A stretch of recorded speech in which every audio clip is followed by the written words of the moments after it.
ভোরবেলায় নদীর পাড়ে কুয়াশার ভেতর ছোট ছেলে নৌকার পাশে দাঁড়িয়ে আছে।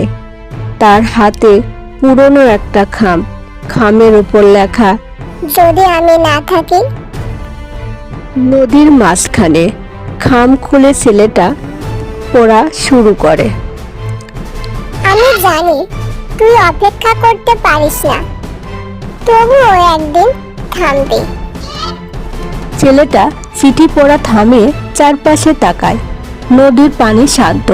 চিঠির শেষ লাইন দেখা যায়, আমি ফিরছি।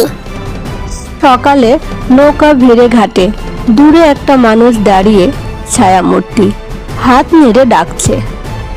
ছেলেটা দৌড়ে যায়, ছায়া পরিষ্কার হয়। বাবা। চিঠিটা বাতাসে উড়ে যায়। কিছু বিদায়, শেষ কথা নয়, কিছু অপেক্ষা, ফিরে আসার সময় চায়। সব চিঠি বিদায় নয়,